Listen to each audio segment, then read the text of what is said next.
Well, good morning, everybody. Just arrived last night back from NATO, 2 days apart from my battle buddy, so it's good to see him this morning. Good to see you, Mr. Chairman. You too, sir. Where there was a historic outcome. I want to start with that real quick. I think there's so much news, so many things happening that oftentimes big, momentous moments get missed. What President Trump accomplished in NATO yesterday was game-changing and historic.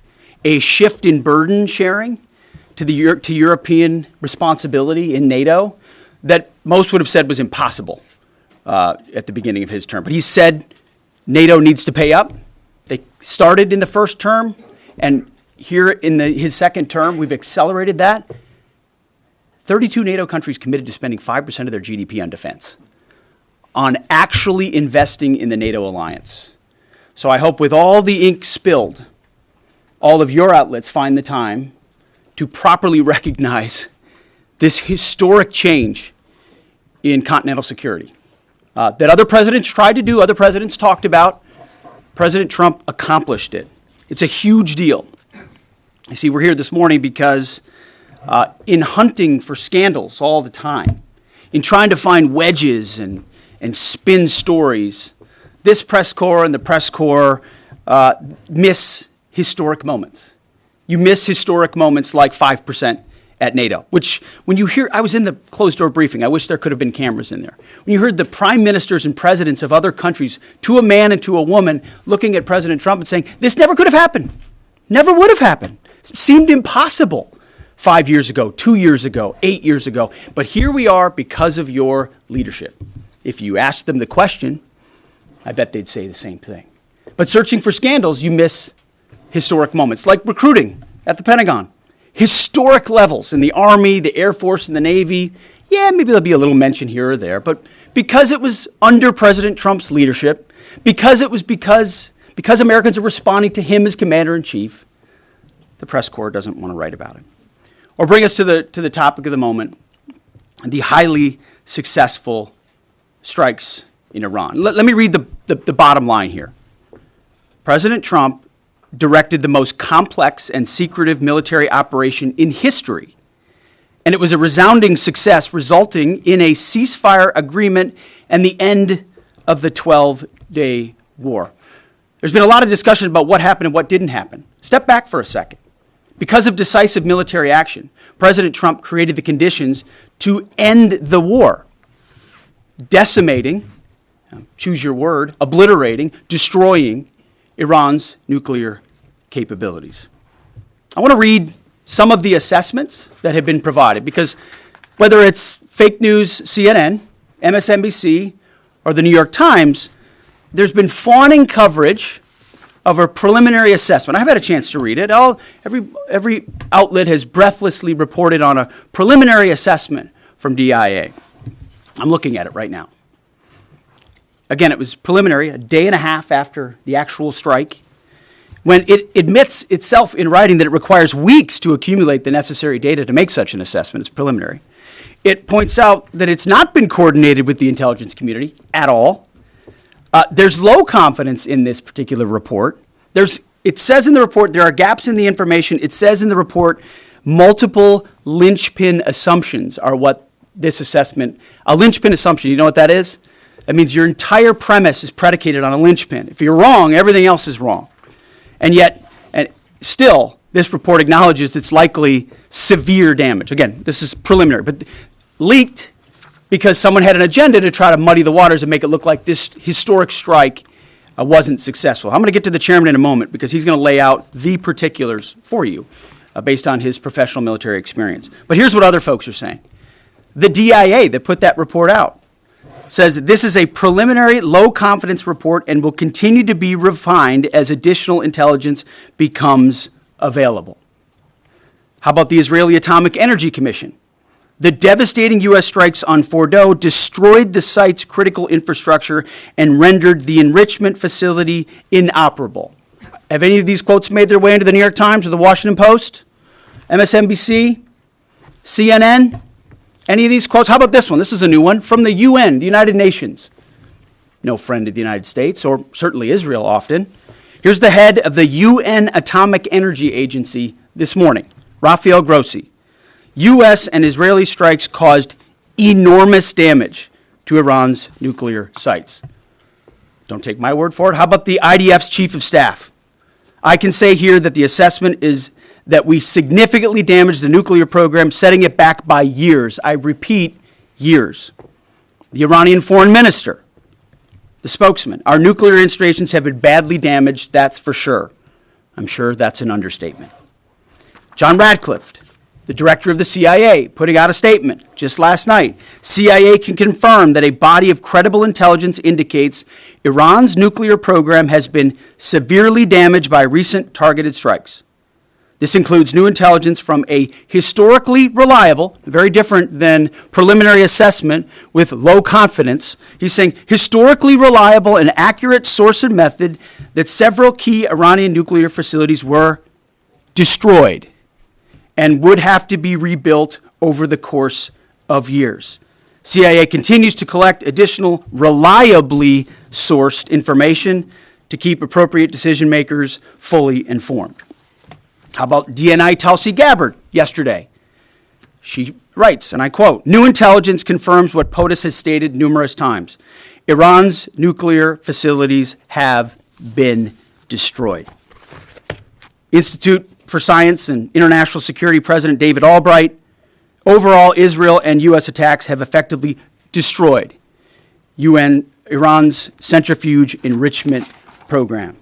Time and time again, I can go down the list, those that understand, those that see, those that do proper assessments recognize that what the United States military did was historic. And again, before I pass it to the chairman, because you, and I mean specifically you, the press, specifically you, the press corps, because you cheer against Trump so hard, it's like in your DNA and in your blood to cheer against Trump, because you want him not to be successful so bad, you have to cheer against the efficacy of these strikes. You have to hope maybe they weren't effective. Maybe the way the Trump administration has represented them isn't true. So let's take half-truths, spun information, leaked information, and then spin it. Spin it in every way we can to try to cause doubt and manipulate the public mind over whether or not our brave pilots were successful. How many stories have been written about how hard it is to, fly a plane for 36 hours? Has MSNBC done that story? Has Fox? Have we done the story how hard that is? Have we done it 2 or 3 times so that American people understand? How about how difficult it is to shoot a drone from an F-15 or 16 or F-22 or F-35? Or what it's like to man a Patriot battery? Or how hard it is to refuel midair? Giving the American people an understanding of how complex and sophisticated this mission really was. There are so many aspects of what our brave men and women did that because of the hatred of this press corps are undermined because your people are trying to leak and spin that it wasn't successful. It's irresponsible.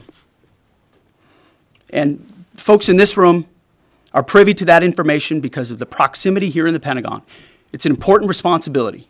And time again, classified information is leaked or peddled for political purposes to try to make the president look bad. And what's really happening is you're undermining the success of incredible B-2 pilots and incredible F-35 pilots and incredible refuelers and incredible air defenders who accomplished their mission, set back a nuclear program in ways that other presidents would have dreamed. How about we celebrate that? How about we talk about how special America is, that only we have these capabilities? I think it's too much to ask, unfortunately, for the fake news. So we're used to that. But we also have an opportunity to stand at the podium and read the truth of what's really happening. And the reality is you want to call it destroyed, you want to call it defeated, you want to call it obliterated, choose your word. This was an historically successful attack, and we should celebrate it as Americans. And it gives us a chance to have peace, chance to have a deal, and an opportunity to prevent a nuclear Iran, which is something President Trump talked about for 20 years, and no other presidents had the courage to actually do.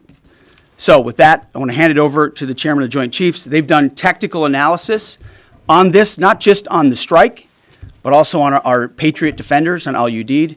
And Mr. Chairman, I'll hand it over to you. Good morning. Thank you, Mr. Secretary, and good morning, and all of you. Thank you for being here.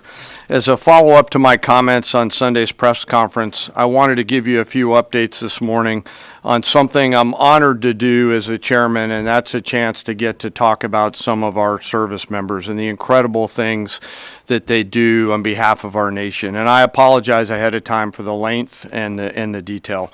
Today, I'm going to brief you on a couple things.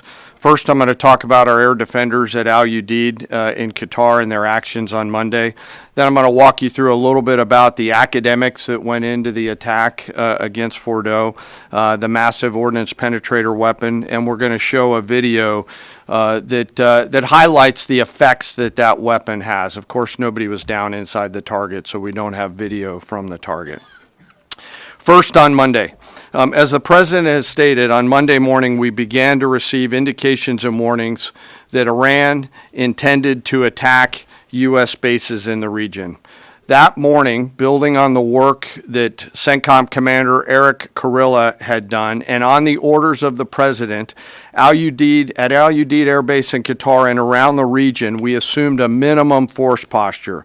Most folks had moved off the base to extend the security perimeter out away from what we assessed might be a target zone, except for a very few Army soldiers at Al Udeid. At that point, only 2 Patriot batteries remained on base, roughly 44 American soldiers responsible for defending the entire base, to include CENTCOM's forward headquarters in the Middle East, an entire air base, and all the U.S. forces there. The oldest soldier was a 28-year-old captain. The youngest was a 21-year-old private who'd been in the military for less than 2 years.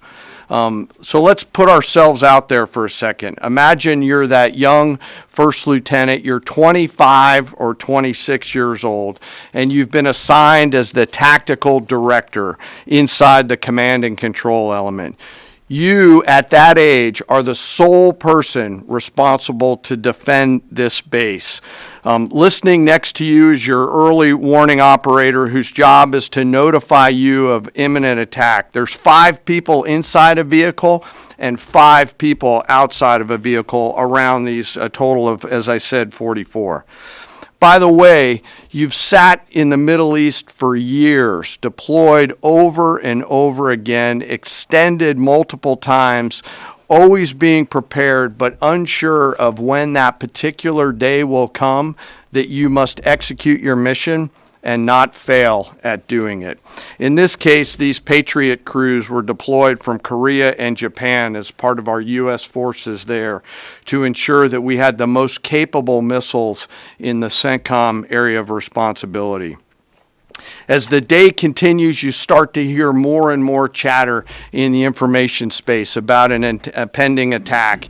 And as the sun starts to set in the west, you get orders from your higher headquarters to make sure that your missile batteries are pointed to the north. There are just a few other teammates. It's hot, you're getting nervous, and you expect an attack. Outside of those Patriot vehicles, your hot crew, which is 1 NCO and 4 additional soldiers, turns a key and relinquishes control of those missiles to that young lieutenant inside the vehicle, and you wait. You know that you're going to have approximately 2 minutes, 120 seconds to either succeed or fail. And then at approximately 12:30 p.m. on Monday, that's 7:30 p.m. in Qatar, as the sun sets in the west, Iran attacks. As the targets were detected, round after round of Patriot missiles are ejected from their canisters by an initial launch charge. Then the main solid rocket motor ignites. You can feel this in your body if you've ever been around a Patriot taking a shot. And round after round goes out and guides against those missiles coming inbound. We believe that this is the largest single Patriot engagement in U.S. military history. And we were joined in this engagement by the Qatari Patriot crews. I'm not going to tell you how many rounds were shot, but it was a bunch because of classified purposes.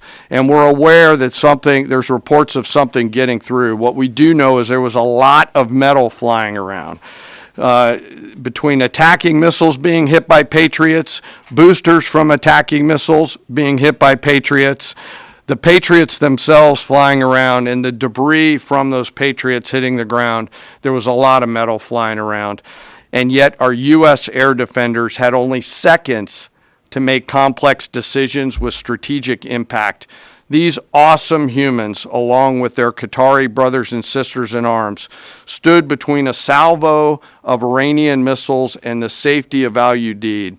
They are the unsung heroes of the 21st century United States Army. And I know a lot of you have seen the videos online and the excitement as those Patriots departed their launchers and went up and guided. This really demonstrates the combat capability and capacity of our Army air defenders. Simply stated, they absolutely crushed it. If you'd flip this over, thanks. Let me next move to a walkthrough of the GBU 57 massive ordnance penetrator weapon and share a little bit about the planners who did this and their work on the weapon. First, let me set the stage for you.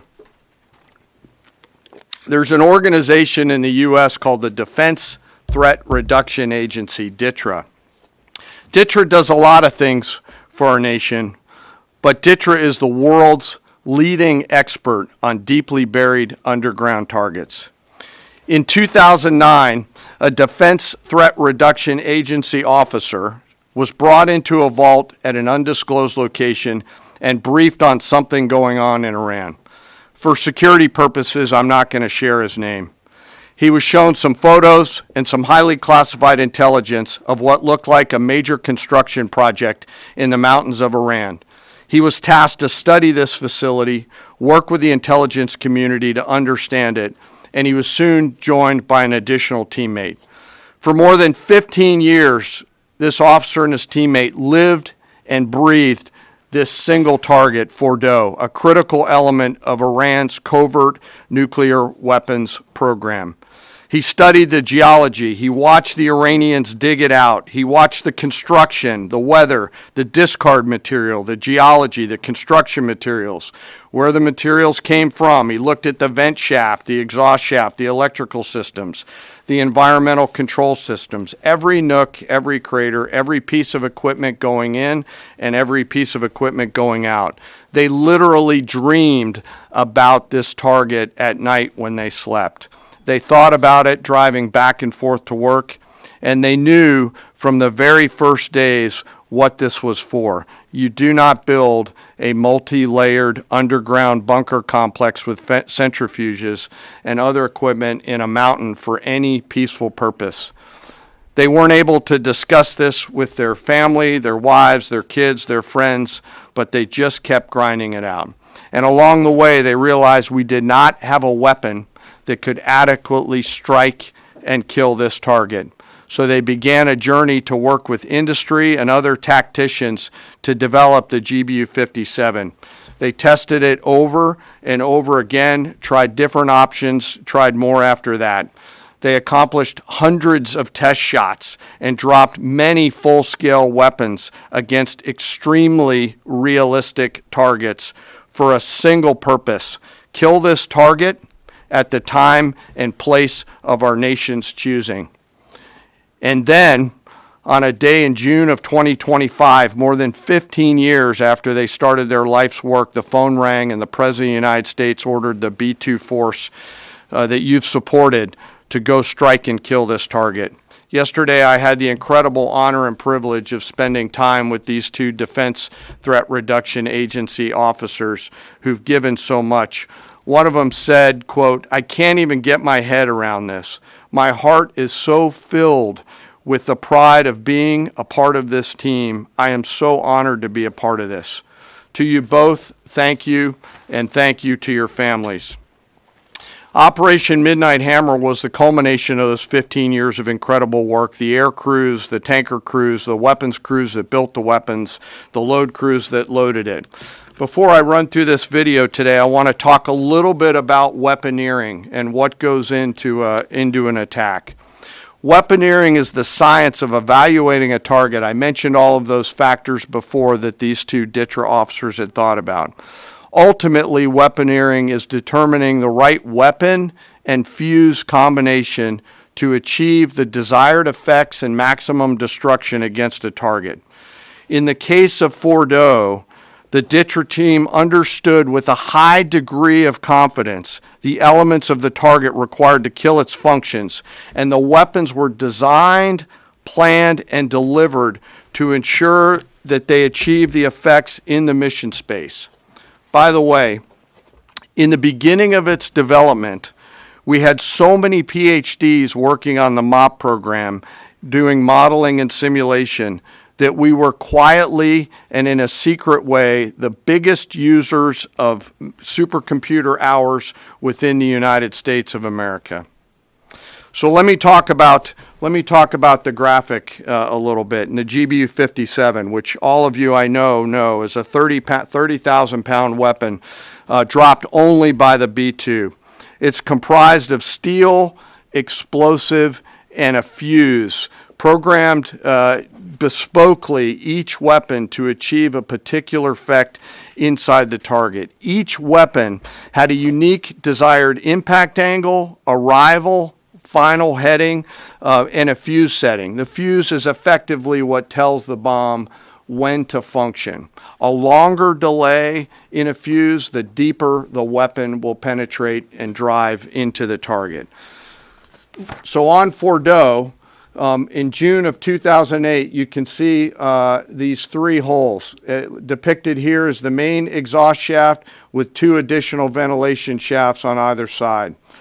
The United States decided to strike these two ventilation shafts, as seen here on the main graphic, as the primary point of entry into the mission space. In the days preceding the attack against Fordo, the Iranians attempted to cover the shafts with concrete to try to prevent an attack. I won't share the specific dimensions of the concrete cap, but you should know that we know what the dimensions of those concrete caps were. The planners had to account for this. They accounted for everything. The cap was forcibly removed by the first weapon, and the main shaft was uncovered. Weapons 2, 3, 4, 5 were tasked to enter the main shaft, move down into the complex at greater than 1,000 feet per second, and explode in the mission space. Weapon number 6 was designed on each side, so there were 6 on each side. Weapons number 6 was designed as a flex weapon to allow us to cover if one of the preceding jets or one of the preceding weapons did not work. The video I'm about to show you is a culmination of over 15 years of development and testing. As I said, hundreds of test shots on various models. This is one weapon. So if you take a view of this as 5 additionals, you'll get a sense of what this looks like. Hopefully you can see it and there's not too much reflection. Tom runs our videos out there. We'll run it at full speed so you can see it and then go back through it. Go ahead, Tom.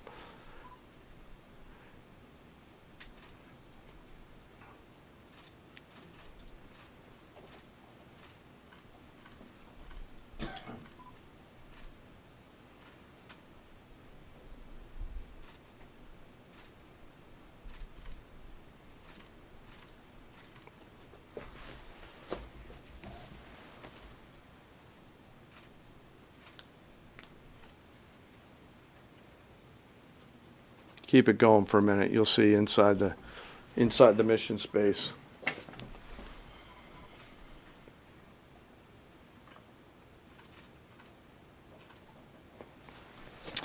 Unlike a normal surface bomb, you won't see an impact crater because they're designed to deeply bury and then function. I know there's been a lot of questions about that.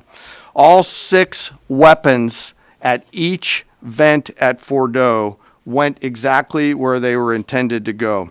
A bomb has three effects that causes damage: blast, fragmentation, and overpressure. In this case, the primary kill mechanism in the mission space was a mix of overpressure and blast, ripping through the open tunnels and destroying critical hardware. The majority of the damage we assessed based on our extensive modeling was a blast layer combined with the impulse extending from the shock. Imagine what this looks like 6 times over. A point that I want to make here: the Joint Force does not do BDA. By design, we don't grade our own homework. The intelligence community does. But here's what we know following the attacks and the strikes on Fordo. First, that the weapons were built, tested, and loaded properly. 2, the weapons were released on speed and on parameters. 3, the weapons all guided to their intended targets and to their intended aim points. 4, the weapons functioned as designed, meaning they exploded. We know this through other means, intelligence means that we have, that were visibly, we were visibly able to see them. And we know that the trailing jets saw the first weapons function, and the pilots stated, quote, "This was the brightest explosion that I've ever seen. It literally looked like daylight." Let me now turn to the bomber crews themselves, give you a few details about them. The crews that attacked Fordo were from the active duty Air Force and the Missouri Air National Guard. The crews ranked from captain to colonel, and most were graduates of the Air Force Weapons School headquartered at Nellis Air Force Base in Nevada. I will state for the record that there is no beach volleyball or football at the Air Force Weapons School. There were male and female aviators on this mission, and a crew member told me when I talked to them on video the other day that this felt like the Super Bowl, the thousands of scientists, airmen, and maintainers all coming together. One last story about people. When the crews went to work on Friday, they kissed their loved ones goodbye, not knowing when or if they'd be home. Late on Saturday night, their families became aware of what was happening. And on Sunday, when those jets returned from Whiteman, their families were there. Flags flying and tears flowing. I have chills literally talking about this. The jets rejoined into a formation of 4 airplanes followed by a formation of 3 and came up overhead Whiteman, proudly in the traffic pattern, pitching out to land right over the base and landing to the incredible cheers of their families who sacrifice and serve right alongside their family members. Like I said, there were a lot of flags and a lot of tears. One commander told me this is a moment in the lives of our families that they will never forget. That, my friends, is what America's Joint Force does. We think, we develop, we train, we rehearse, we test, we evaluate every single day. And when the call comes to deliver, we do so. I could not be more proud standing up here today of our Joint Force. I'm filled with gratitude that I get to tell their story. And as we stand here right now, our forces remain on a high state of readiness in the region, prepared to defend themselves. And one last thing. Our adversaries around the world should know that there are other DTRA team members out there studying targets for the same amount of time, and will continue to do so. Thank you very much. I apologize for the length. I look forward to your questions. Thank you, Mr. Chairman. I would just thank you, by the way, for that extensive work, the lay down. I mean, even, do you have that laser pointer? Okay. Yes, sir. Thank you, squaring me away as always. I mean, even in just the public reporting, if you see the post-strike shaft of the 3 holes, the vast majority, and fairly so, the vast majority of speculation has been those are the 3 strike points. When in actuality, what you realize is these are the vents, these are the caps. The first munition took the cap off, and the other 5 went down the center hole, which if you're planning the target, you would want it to be the direct one going to the bottom. These are the types of things that go into the planning for a strike that the Pentagon would not expect the press corps, the American people, to initially understand. So laying this information out is helpful. But it's also why we ask for a beat for a moment, for a day or two, the opportunity to tell that story, because as the chairman said, these men and women that did this mission, they just want to do their job. They're not expecting their story to be told. They're not expecting the glory. They are grateful for the flags and the hugs of family. That's why they do the job. But they also know they were a part of something historic. We know how historic it was. The chairman does. I know. Our staffs know. And so that's why we are, and the President of the United States knows. And that's why it's almost personal when we see the way in which leaks are used to try to disparage the outcome or muddy the waters about the impact of what happened without being responsible with information and allowing the professionals to assess and provide that information just like the chairman did. So thank you, Mr. Chairman, for that information. And we welcome a few additional questions. Yes, sir. General, on Sunday you said final battle damage will take some time. And you also said, I think BDA is still pending, and it would be way too early for me to comment on what may or may not still be there at the nuclear facility. So that was just over 3 days ago. So what has changed? Would you use the term obliterated as well? Sure, like I said, we don't do BDA. I'll refer that to the intelligence community. And You're talking with them. I mean, what changed in the past 3 days that make you so, you know? sir, I think I think I explained what changed. There was a great deal of irresponsible reporting based on leaks, preliminary information in low confidence. Again, when someone leaks something, they do it with an agenda. And when you leak a portion of an intelligence assessment, but just a little portion that makes it seem like maybe the strike wasn't effective, then you start a news cycle, whether it's the Washington Post or Fox News or CNN or MSNBC, you start a news cycle that starts to call into question the efficacy. No, that's why. So you bring the chairman here, who's not involved in politics. He doesn't do politics. That's my lane to understand and translate and talk about those types of things. So I can use the word obliterated. He could use defeat, destroyed, assess, all of those things. But ultimately, we're here to clarify what these weapons are capable of, which anyone with, two eyes, some ears, and a brain can recognize that kind of firepower with that specificity at that location and others is going to have a devastating effect. So we all recognize there will be days and weeks ahead. That's why yesterday I said, if you want to know what's going on at Fordo, you better go there and get a big shovel, because no one's under there right now. No one's under there able to assess, and everyone's using reflections of what they see. And that's why the Israelis, the Iranians, the IAEA, the UN, to a man and to a woman who recognize the capability of this weapon system, are acknowledging how destructive it's been. So that's what's changed. Just 3 or 4 days later. What changed? See, this is a point. This is how difficult it is to actually manage. You just watched a video of what this weapon is capable of. That's where we find our confidence, is in the skill of men and women and the capability of the systems they employed and the recognition so far in the reflections that it was a highly successful mission. Sure, I think you could, I'd say go out, the IC should be able to help you answer that question. They look at a variety, as the Secretary has alluded to, we look at a variety of things. I don't do that, they do. All different sources of intel, which I'd refer you to them to get clarity on the end state. So again, I go back to the IC, whether it's Director Radcliffe or ODNI Gabbard. I read the statements at the beginning. They're the ones aggregating the intelligence, and they're saying nuclear facilities were destroyed and would have to be rebuilt over a number of years. Facilities were destroyed. What do we got right here? Sir, you cited a body of credible intelligence to suggest the damage at Fordo and other places. What is that referring to, and when can we see it? I was reading from the CIA director's statement, which came out last night. CIA, again, they do the BDA, they do the assessment. CIA can confirm that a body of credible intelligence indicates, it also goes on to say, new intelligence from historically reliable and accurate sources and methods. Now, you can imagine, the CIA director is going to be very careful about how he articulates things of that sensitivity. Classified, secret, top secret, compartmentalized. He's going to know things that you're not going to know, that the press isn't going to know, and he's reflecting that the sources he's seeing are highly credible. They've given credible intelligence. They or those processes have given credible intelligence in the past, and that's what he's basing it on. Don't you think we need to see that? Do you have a top secret clearance, sir? Eventually, Okay. the American public wants to see it. Yes.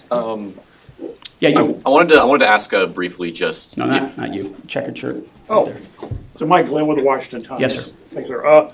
Anybody who's ever read a Battalion S2 report after a fight knows that it's usually, the initial report is usually wrong, sometimes grossly so. Has what happened in this incident caused y'all to sort of rethink the intelligence process or the dissemination, or do you think it's just a matter, if the process itself doesn't require any more adjustment? Well, I can tell you what the chairman told me in the Situation Room and reminded us all, which is alongside what you just said, sir, is that the first reports are almost always wrong. They're almost always incomplete, right? Anything, whether it's a squad level operation or a strategic level operation, the initial reflections you get are coming at you at a high rate of speed from a lot of different sources. So your job is to step back and assess them. And that's why we're urging caution about premising entire stories on biased leaks to biased publications trying to make something look bad. How about we take a beat, recognize first the success of our warriors, hold them up, tell their stories, celebrate that, wave an American flag, be proud of what we accomplished. And in the meantime, I can assure you, the chairman and his staff, the intelligence community, our staff and others are doing all the assessments necessary to make sure that mission was indeed successful. Yes, right there. Sir, thank you, Mr. Secretary. Iran has recognized that their nuclear program was indeed severely damaged, but they also said that the U.S. strikes only strengthened their ability and their determination to complete their nuclear program. How do you respond to that, sir? Is that a provocation from Iran? Well, I would say Iran's going to have to say a lot of things right now in order to bolster their image, especially internally. You know, in the media, there's a lot of things they'll say for domestic consumption. But we're watching very closely what they do. Again, that's the intel community. Our job as the chairman, the chairman laid it out so beautifully. Our job is to be prepared. And how proud are you? How proud am I? I didn't know the full story of those men and women 15 years ago who've been pointing at that target. That makes me proud to be an American. That's an awesome story. I hope we can tell more aspects of that in an unclassified way in the future. That's a great thing to know. Our job is to be prepared when the commander-in-chief calls based on those assessments. So, of course, our IC, the Intelligence Committee, will keep watching what Iran does and pay attention to that. But the president has created the contours, the opportunity for a deal, for peace, in something that the world said was intractable, that wasn't possible.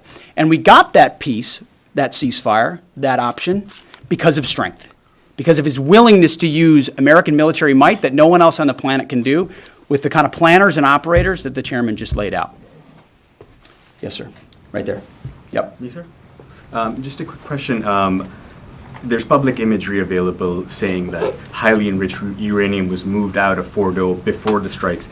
Is that accurate? Have you seen that? And Mr. Chairman, a question for you. Have you been pressured to change your assessment or give a more rosy intelligence assessment to us by any political factors, whether it's the president or the secretary? And if you were, would you do that? Yeah, that one's easy. No. No, I have not, and no, I would not. My job as the chairman is to offer a range of options to the president and the National Command Authority to deliver the risks associated with each of those, and then take the orders of the National Command Authority and go execute them. I've never been pressured by the president or the secretary to do anything other than tell them exactly what I'm thinking, and that's exactly what I've done. And the highly enriched uranium? There's nothing that I've seen that suggests that we didn't hit exactly what we wanted to hit in those locations. That's not the question, though. It's about highly enriched uranium. Do you have certainty that all the highly enriched uranium was inside the Fordo mountain, or some of it, because there were satellite photos that showed more than a dozen trucks there 2 days in advance? Are you certain none of that highly enriched uranium was moved? Of course, we're watching every single aspect, but Jennifer, you've been about the worst, the one who misrepresents the most intentionally what the president says. I'm familiar. I was about the ventilation shafts on Saturday night, and in fact, I was the first to describe the B-2 bombers, the refueling, the entire mission with great accuracy. So I take issue with that. I appreciate you acknowledging that this was the first the most successful mission based on operational security that this department has done since you've been here, and I appreciate that. So Absolutely. we're looking at all aspects of intelligence and making sure we have a sense of what was where. Why not acknowledge the female pilots that also participated in this mission? The early messages that you sent out only congratulated the boys. So when I say something like our boys and bombers, see, this is the kind of thing the press does, right? Of course, the chairman mentioned a female bomber pilot. That's fantastic. She's fantastic. She's a hero. I want more female bomber pilots. I hope the men and women of our country sign up to do such brave and audacious things. But when you spin it as, because I say our boys and bombers as a common phrase, I'll keep saying things like that, whether they're men or women. I'm very proud of that female pilot, just like I'm very proud of those male pilots. And I don't care if it's a male or a female in that cockpit, and the American people don't care. But it's the obsession with race and gender in this department that's changed priorities. And we don't do that anymore. We don't play your little games. Yes, So you right know there. for certain that the uranium was removed from the facility before the B-2 struck. So I'm not aware of any intelligence that I've reviewed that says things were not where they were supposed to be, moved or otherwise. Yes. Kelly Meyer with News Nation, and just off the top, want to say we're grateful for the service of these pilots and everybody that serves. I wanted to ask you, the CIA statement said, when possible, they will provide updates and information to the public for transparency, and I believe that's what we're looking for here. Do you commit to share the Defense Intelligence Agency report when it is ready, so the American people can understand more about the intelligence assessment? Well, actually, the report that was discussed, this preliminary report, was what's called a restrike report. So it comes to us to give us an assessment whether a target would need to be restruck, right? That's the reason why. So it's based on internal feedback loop that we're supposed to have access to. Unfortunately, someone took advantage of that. But whatever is supposed to be made public will be, but whatever has to stay sensitive Sir, will be can as I well. just jump in? You know, one of the things that I'm trying to do through this journey that we're on together, of course, transparency, but also the requirement to really protect these capabilities. I guess the time's up. So there's a balance in there, right? We do need to preserve options should the nation and the joint force be tasked to go do something again. So I'm confident we'll find the middle ground, but there are some things that if asked, I'd want to not release related to. So we're going to leave it right there. I want to thank the heroism of our men and women in the military. What they accomplished is truly historic. Setting back the Iranian nuclear program, untold number of years. It was a devastating attack. We appreciate you covering it. Thank you very much, Yes, sir. Chairman. Thank you. Talk a little bit more about your role, sir.